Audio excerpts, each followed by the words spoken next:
Joint Chiefs of Staff. Meet the 115th Congress that isn't. Please have the Inspector General investigate. Signed, Robert Allen Rytlewski, sui juris, in my own person. United States Army veteran, Social Security number 374506794, on January 10th, 2017. And what I hope to give is probable cause that the Inspector General might go investigate the supposed seating of the Senate and the House to find out that they haven't followed the law, they haven't followed the Constitution, therefore they're not seated. Therefore, all states are in rebellion against the United States. And the president has a duty to issue an emancipation proclamation to tell the rebels to go back and for the states to send some representatives because there's nobody sitting in the freaking Congress. And it's easy enough to follow with all this wonderful technology. We're going to be able to look at the Congressional Record of the day. We're going to be able to look at the video of the day. And we're going to be able to look at the law as it's written to see what they should have done. And we'll just listen to see what they did. And so in the U.S. Code, Title II for Congress, and in subsection 21, Oath of Senators, it says the oath of office shall be administered by the President of the Senate to each senator who shall be elected previous to his taking a seat. So before he can take a seat, he needs to take the oath of office. And according to Article 6 of the Constitution of the United States, that says that senators and representatives before mentioned, and the members of the several state legislatures and all executive and judicial officers, both of the United States and of the several states, shall be bound by oath or affirmation to support this Constitution, but no religious test shall ever be required as qualification to any office of public trust under the United States. So that, to me, says that the oath that we're going to hear, because it has a religious test, isn't the oath that the Constitution's speaking of. Here's the oath we're going to hear him say, which is found in 5 U.S. Code 3331, Oath of Office, where it says there, in the United States Code, Title 5, Section 3331, an individual, except the President, elected or appointed to an office of honor or profit in the civil service, or uniformed services, shall take the following oath. I, A.B., do solemnly swear that I will support and defend the Constitution of the United States against all enemies, foreign and domestic, that I will bear true faith and allegiance to the same, that I will take this obligation freely, without any mental reservation or purpose of evasion, and that I will well and faithfully discharge the duties of the office for which I am about to enter. So help me God. This section does not affect other oaths required by law. And it has a religious test. And the Constitution says there will be no religious test. So this is not the oath that the Constitution speaks of in Article 6, and the Constitution supersedes the Act of Congress. Now, the other thing that's interesting is this is for anybody for honor or profit. I believe it said.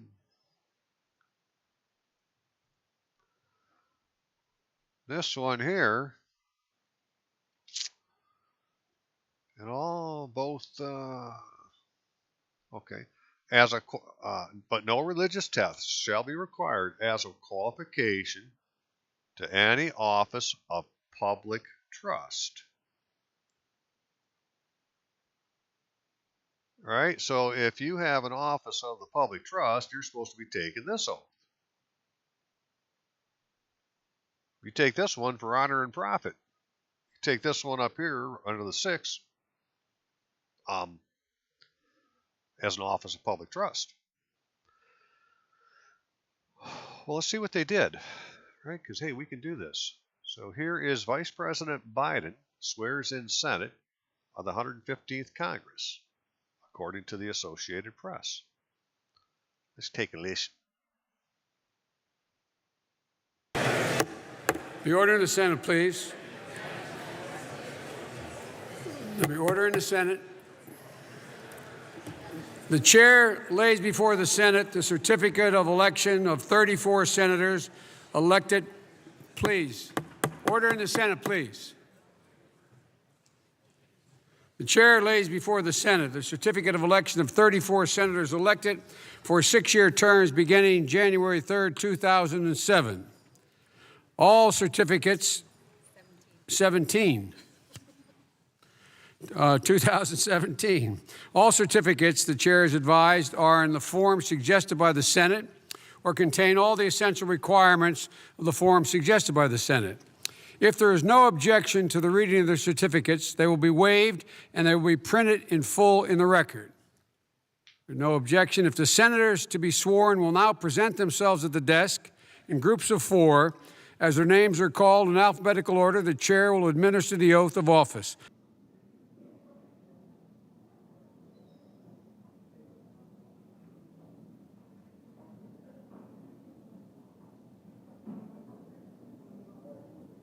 Please raise your right hand. Do you solemnly swear that you will support and defend the Constitution of the United States against all enemies, foreign and domestic, that you will bear true faith and allegiance to the same, that you take this obligation freely without any mental reservation or purpose of evasion, and that you will well and faithfully discharge the duties of the office upon which you're about to enter, so help you God? I do. Congratulations.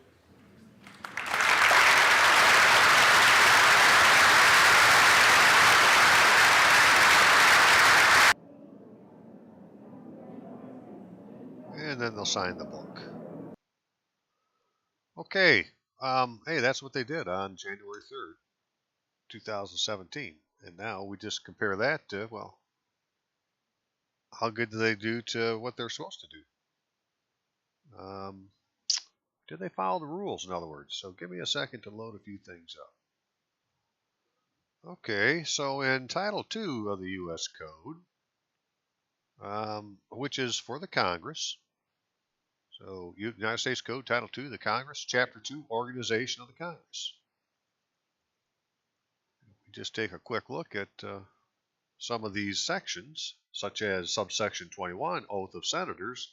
The oath of office shall be administered by the President of the Senate to each senator who shall be elected previous to his taking his seat. And then, now this I got off of Cornell. So if you put in Title II United States Code into Google, one of the hits will be for this site called Cornell. You'll see it when you get on there, and it has all these different sections of the code in there. And if you were looking at it there, you'd be able to click on this 1 Stat 23, right? So this section that is now in Title II United States Code, originally it was the revised statute number 28, derived from an act of June 1st, 1789, Chapter 1, subsection 2. It's like, wow, that's right at the beginning. And well, let's go take a look at what that had to say. Because whatever they're doing here has to do with what it says in 1 Stat 23. And it says in 1 Stat 23, Acts of the First Congress of the United States, Statute 1, Chapter 1, an act to regulate the time and manner of administering certain oaths being enacted by the Senate and House of Representatives of the United States of America in Congress assembled, that the oath or affirmation required by the 6th article of the Constitution of the United States, right, the 6th article of the Constitution of the United States, shall be administered in the form following, to wit, I, A.B., do solemnly swear or affirm that I will support the Constitution of the United States, period. That's the oath they're supposed to take. That's the oath that every officer, judge, governor of the several states and of the United States all need to take this oath. I, Robert Allen Ritlewski, do solemnly swear or affirm that I will support the Constitution of the United States, period. No more. No, so help me God, no nothing else. Unless you've taken this oath, unless they have taken this oath, they're not fulfilling subsection 21 of the U.S. Code. So they're not sitting in office. Case closed. We can stop now. There's so much more to look at. So let's look at just a few more things. What else this had to say? The said oath or affirmation shall be administered within 3 days after passing this act by one member of the Senate to the President of the Senate, to the President of the Senate, to the President of the Senate, and by him to all members and to the Secretary and to the Speaker of the House of Representatives, to all members who have not taken a similar oath by virtue of particular resolution of said House, and to the clerk. And in case of absence of any member from the service of either house or times prescribed, taking the oath of affirmation, the same shall be administered to each member, and he shall appear to take his seat. Now, those words, I, A, B, do solemnly swear or affirm that I will support the Constitution of the United States, that's in Title V. I believe that's just about, let's go take a look. I, A, B, do solemnly swear or affirm I will support the defense. Oh, this says support and defend. See, they added words to it. So you can't just say, well, it's in there. No. The exact wording isn't in there. President Washington and John Adams said these are the words you're going to use. I do solemnly swear or affirm that I will support the Constitution of the United States, period. No, that's the oath that satisfies the Constitution. Be it further enacted that at the first section of Congress in every general election of representatives, the oath of affirmation aforesaid shall be administered to any one of the members of the House of Representatives to the Speaker. So, as you can see, hey, they have to take the same oath.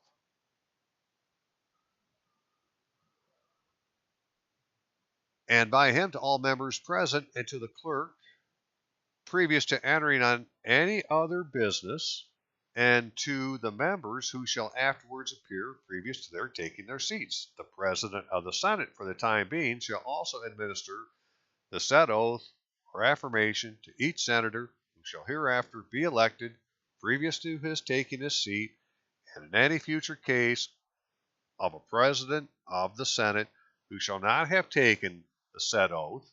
Biden didn't take this oath that's in here. Go show it to me. Right? I want to see the oath that satisfies Article 6, or he's not the president of the Senate who's taken an oath. So, who shall not have taken the said oath or affirmation, the same shall be administered to him by one of the members of the Senate. Who's taken the oath? So, is there anybody seated anyplace that's followed Article 6 of the Constitution and taken the oath that's in 1 Stat 23? And be it further enacted that the members of the several state legislatures at the next session, respectively, and all executive and judicial officers of the several states who have heretofore chosen or appointed shall, or who shall be chosen, or I couldn't get that on. A second.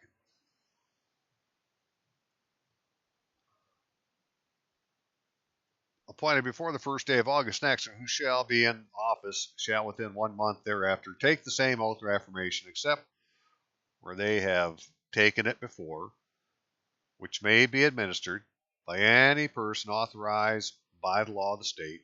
Such office shall be holden to administer oaths. And the members of the several states' legislatures and all executive and judicial officers of the several states who shall be chosen or appointed after said first day of August shall, before they proceed to execute the duties of their respective offices, take the foregoing oath or affirmation, which shall be administered by persons or persons who, by law of the state, shall be authorized to administer the oath of office. And the person or persons so administering the oath hereby required to be taken shall cause a record or certificate thereof to be made in a manner as by law of the state he or she shall be directed to record or certify the oath of office. Well, which oath of office? Well, the one we looked at, the really short one. 1 Stat 23, number 1, STAT 23.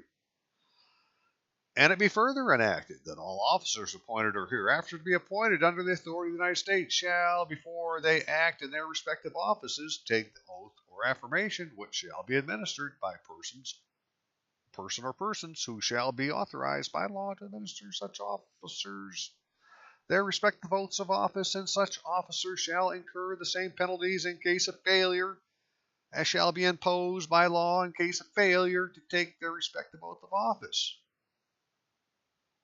Means you're not holding the office. You can't enforce the law. So no judge, no cop, no senator, no congressman, no governor, no mayor, nobody who hasn't taken that oath can enforce the laws of the United States. They have no authority. They can't enforce anything on you. You just need to make them aware. That the Secretary of the Senate and the Clerk of the House of Representatives, for the time being, shall, at the time of taking oath or affirmation, aforesaid, each take an oath or affirmation in the words following to wit: I, the Secretary of the Senate or Clerk of the House of Representatives of the United States of America, do solemnly swear or affirm that I will truly and faithfully discharge the duties of my office to the best of my knowledge and abilities. So who's ever taken that oath is probably the only person that's actually oath ready to give other people their oaths. Because Biden wouldn't have taken this oath. If he did, there's a certificate somewhere. And if he didn't, well, he's not the president of the Senate. And, to his credit, he never calls himself that. He's just the chair. And so let's look at that for a second. Again, this is... Okay, so here's the Congressional Record for Washington, Tuesday, January 3rd, 2017. Sorry, I try to read faster than I can talk. So the third day of January being the day prescribed by the Constitution of the United States. Which Constitution? Constitution of the United States. That's the one that the military follows.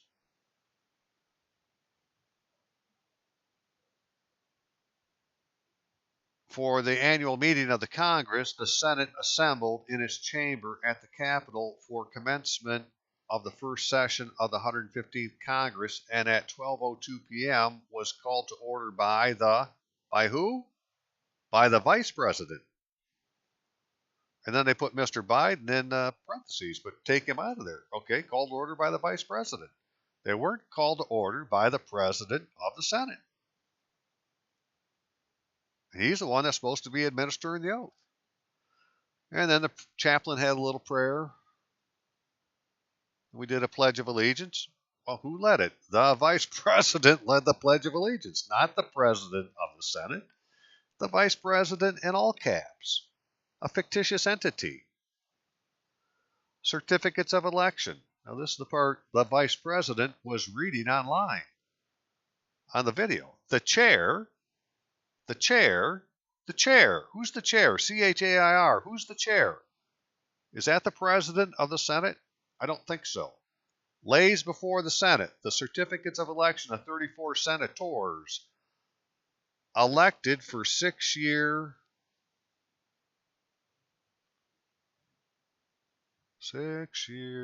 terms beginning on January 3rd, 2017. If you go back and notice when he says 07 the first time, when he says 07, he's got the old evil right eye taking a gander at somebody. And then about a second later, somebody right in front of him says 2017. And he said, 2017. Forgive me. Wonder what that was all about. All certificates. The chair is advised. Who was advised? The chair, not the President of the Senate. The chair is advised are herein the form, not necessarily the substance, but the form suggested by the Senate, or contain all the essential requirements of the form suggested by the Senate. If there is no objection, the reading of the certificates will be waived, and they will be printed in full in the record, whatever record that is. There being no objection, the material was ordered to be printed in the record as follows. So then they recorded these certificates of election for 6-year terms. For instance, Michael Bennett, state of Colorado. Well, does Michael Bennett have a middle name? Where's his name? Right? There could be a bunch of Michael Bennetts. Which one are we speaking of? And we get down here, and it was John Hickenlooper, governor, and Wayne W. Williams, Secretary of State. And so then as you look at these and you go through and say, well, they always have one guy using the middle initial and the other guy, either the Secretary of State or the governor, and they flip-flop, not using the middle initial, but not using the middle name. But come on, by the governor, Jeremiah W. J in parentheses Nixon. No, that's not his name. You can't use that. Right? If that isn't on his driver's license, then that's not his full legal name. I want to see his driver's license. And, well, that's just kind of how they do this, right? This is the charade that we're living in. Now, here, neither of these did. Okay? So there's not any rhyme or reason. However, there might be. Pat McCrory and Elaine F. Marshall, right? One used the middle initial, the other one didn't. What did this one guy do on here? Where was he at? Oh, C.L. Butch Otter. That's the governor. Really, C.L. Butch Otter is the name of the governor. And you're going to put the state seal to that, are you now? I believe we got a problem. I don't believe anybody's properly seated in their office out of the Congress. And, well, you can't make it any clearer than that, right? That all certificates of the chair is advised are in the form suggested by the Senate or contain all essential requirements of the form suggested by the Senate. Okay, so it could be just the form suggested, or it could be all the substance that's supposed to be on the form, but not necessarily. And I don't believe that it is. So, okay, so back to Title II now. There we are, Oath of Senators, supposed to have been administered by the President of the Senate, and he was never called the President of the Senate. He was called the Vice President. Oath of President of Senate. When the President of the Senate has not taken oath of office, it shall be administered to him by any member of the Senate. Then there should be a certificate.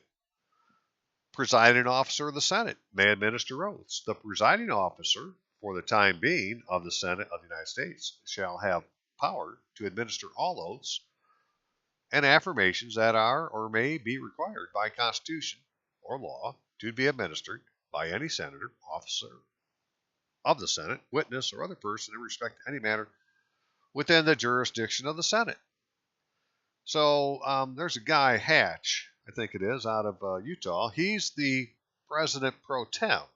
He could be the presiding officer of the Senate when the vice president isn't there.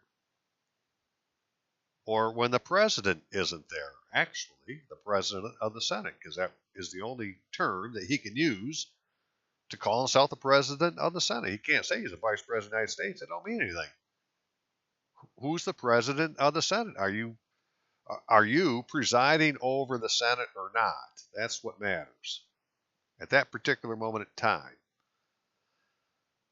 Secretary of the Senate or Assistant Secretary may administer oaths. The Secretary of the Senate and the Assistant Secretary thereof shall respectively have power, so they could do it. Assistant Secretary of the Senate deemed successor in reference to Chief Clerk of the Senate and all laws, rules, resolutions, orders effective July 1st, 1971 under these provisions.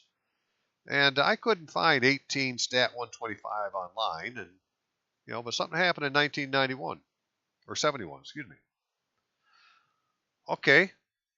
Subsection 25, Oath of the Speaker, members and delegates. At the first session of Congress, after every general election of representatives, the oath of office, which oath of office? Oh, the one in Article 6, the short one, shall be administered by any member of the House of Representatives to the Speaker, and by the Speaker to all members and delegates present, and to the clerk. previous to entering on any other business. Can't do it till they've taken the oath. And to the members and delegates who afterwards appear previous to their taking their seats. The clerk of the House of Representatives of the 80th and each succeeding Congress shall cause the oath of office. Which oath of office? Article 6 oath of office. 1 Stat 23 oath of office. To be printed, furnishing 2 copies to each member or delegate who has taken the oath of office in accordance with law, which shall be subscribed. What does that mean? It means write their name in person by the member or delegate, who shall thereupon deliver them to the clerk, one to be filed in the records of the House of Representatives, and the other to be recorded in the Journal of the House and in the Congressional Record. Such signed copies or certified copies thereof, or of either of such records thereof, shall be admissible in evidence in any court of the United States, and shall be held conclusive proof of the fact the signer duly took the oath of office in accordance with law. They don't have it then. They didn't take the oath. 62 Stat 20. Inspector General, the Inspector General, would you please go find out if they frickin' signed the book? Did they subscribe these oaths of office as prescribed by the Constitution? Found in 1 Stat 23, right? 1 Stat 23, right there. But also goes on to say, this is the read between the lines stuff that's at the, it's like an annotated version of these laws. This says the last paragraph of this section, which permitted members or delegates of the House of Representatives of the 80th Congress to subscribe and deliver 2 signed copies of the printed oath of office at any time before the expiration of the 80th Congress, was permitted. In other words, they're saying in the 80th Congress, when they first enacted this, these guys could wait till the last day and subscribe the oath. At any time before the expiration of the 80th Congress. They could wait till, what if they're doing that today, right? Because there's a thing about the Emancipation Proclamation where on the 1st of January, they're supposed to see how many people are seated, how many representatives of the states are seated, right? And that could be on the 1st. But then on the 3rd of January, we have another Congress coming in. And so they're only actually holding the office in their proper name if they're doing it this way for one day, right? Or the 1st, 2nd, and then by the 3rd, they'd have to do it again for the next Congress. There's only a couple-day period, but they would still have to have it. However, that was for them. The law now says prior to taking your seat or any other business, they have to do this. Amendments, 1948, added last 2 paragraphs to provide a way by which the member of a House of Representatives can establish by record evidence of the fact the member took the oath of office and so became a member. Please, let's just, execute that little amendment. Hey, let me see your paper. Make sure you're who you say you are. Okay. Back again. Okay. But wait, there's more. This thing here said that one to be filed in the records of the House of Representatives and the other recorded in the Journal of the House, right? Journal of the House. That, to me, looks like, well, that's the proper name of some kind of document. And in the Congressional Record, because we've been looking at a thing called the Congressional Record, and that's what it is. So what is this Journal of the House? Well, here, so I Googled Journal of the House. I got this thing called House Journal, which is kind of hard to read, so we're going to look at the expanded version of it.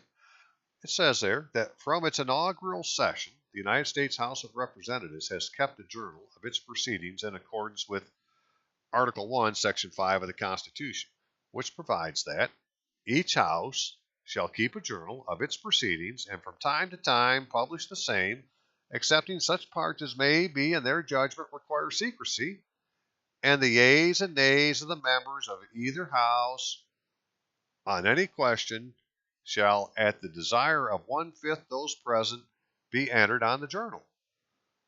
The printed version published by order of the House of Representatives is presented here in electronic form.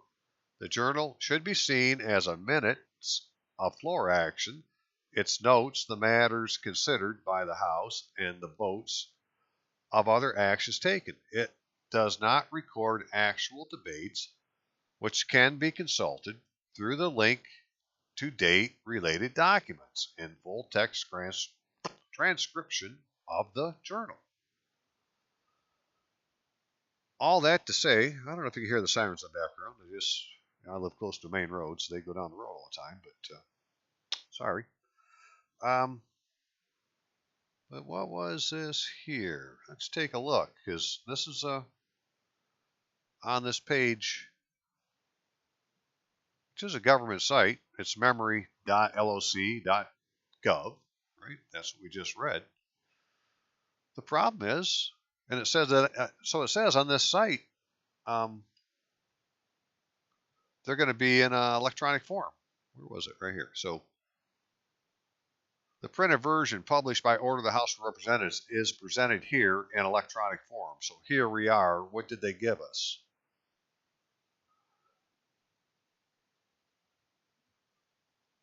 This collection offers the journals from 1789 to 1875 is what it gives us. There aren't any journals after 1875 is my point.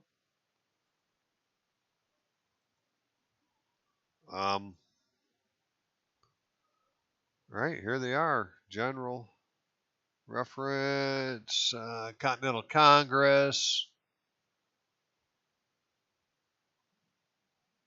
1875 is the latest one there is. The House hasn't produced one, so either they're not in session or they are in session and they're doing it all in secret.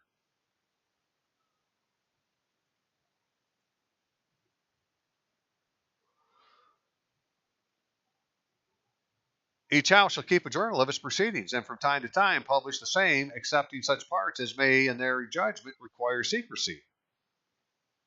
Or they're really not doing it. Office of the Clerk. House and Senate journals, 1789 to present. Motions, reports, executive communications, votes, and other basic legislative actions of the House and some Senate are summarized in the journals. The journals do not include the actual floor debates, speeches, or extended remarks. Available online, 1789 to 1875. This is from the fucking office. Excuse my French. This is the office of the clerk. U.S. House of Representatives. She's saying it. Well, I don't know that it was this particular link, but we can quickly throw that in there. Let's see what comes up. See what page that was.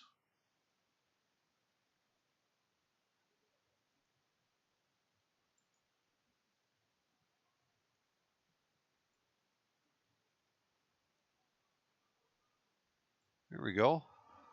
Library collection. House and Senate journals, 1789 to present. Right? So all of them they have. And you click on it, and that's where it said what I was just reading to you.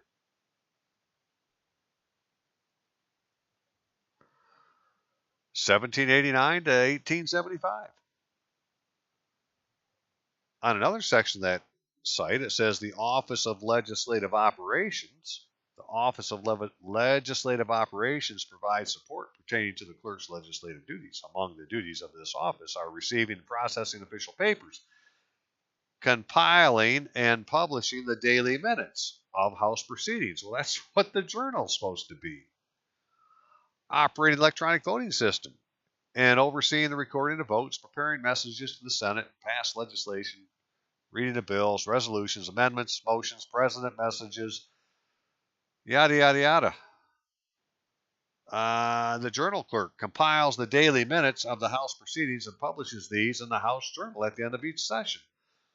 The House Journal is the official record of the proceedings maintained in accordance with Article 1, Section 5 of the U.S. Constitution, which means that that's the one that they were supposed to put it in to satisfy subsection 25 of Title II of the United States Code, also known as 62 Stat 20. And I think I had that one too. Where's that? Yeah, 62 Stat 20.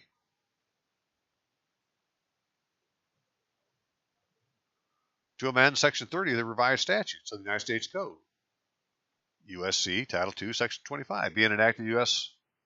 by the Senate and House of Representatives of the United States of America and Congress assembled, that Section 30 of the revised statutes of the United States, USC Title II, Section 25, be and is hereby amended by adding at the end thereof the following: the clerk of the House of Representatives of the 80th and each succeeding Congress shall cause the oath of office to be printed, furnishing 2 copies to each member and delegate who shall take the oath of office in accordance with law, and which shall be subscribed in person by the member or delegate, who shall thereupon deliver them to the clerk, one to be filed in the records of the House of Representatives, the other to be recorded in the Journal of the House and in the Congressional Record.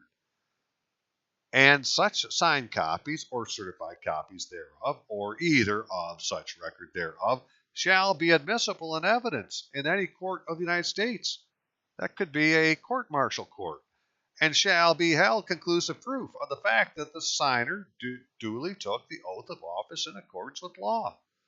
Members and delegates of the House of Representatives of the 80th Congress may subscribe and deliver the 2 signed copies of the printed oath of office at their convenience at any time before the expiration of the 80th Congress. But only them. Everybody else, it said, from that point forward, before they took their seat, they had to have done it. Until then, they're just representative elect, but not representative seated.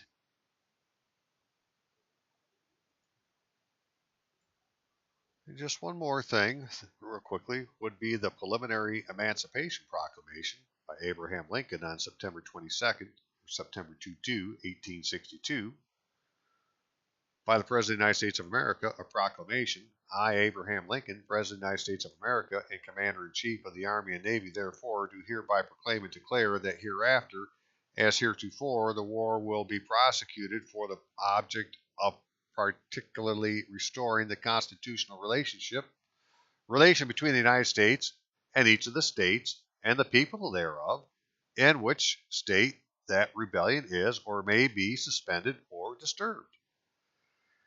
That it is my purpose upon the next meeting of Congress to again recommend the adoption of practical measures tending pecuniary aid to the free acceptance or rejection of all slave states, so called, the people whereof may not then be in rebellion against the United States, and which states may then have voluntarily adopted, or thereafter have voluntarily adopted, immediate or gradual abolishment of slavery within their respective limits, and that the effort to colonize persons of African descent with their consent upon this continent or elsewhere, with the previously obtained consent of the government existing there, will be continued. If they want to come over, they can, but they have to consent. That on the first day of January, in the year of our Lord, 1863, all persons held slaves within any state or designated part of the state, the people thereof shall then be in rebellion against the United States, shall be then, thenceforward, and forever free.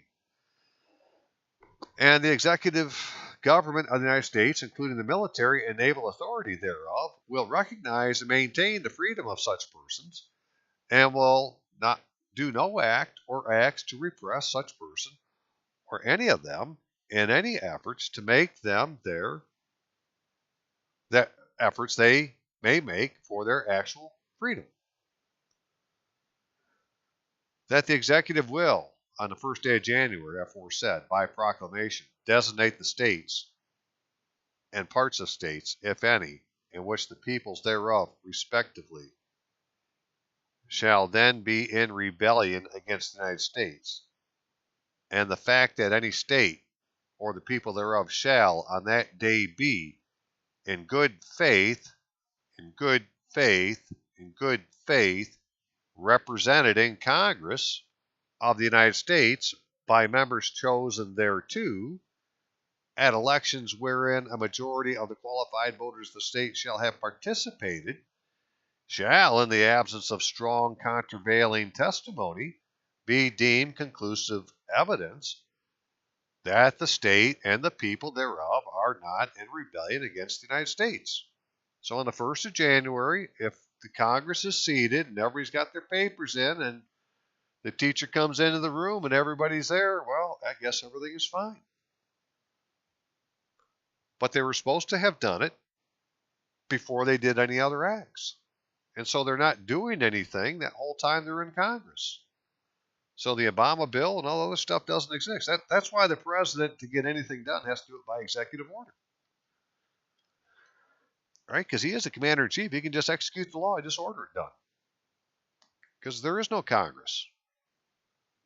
But by the same token, the president is supposed to commission all officers of the United States, which means they would have a commission from the president, and they would have taken the congressional or the constitutional oath of office found in 1 Stat 23. And they haven't. And I don't know what else to tell you, Joint Chiefs. But can you please get the Inspector General to take a look? We're all counting on you. Thank you very much. Have a great day. See ya.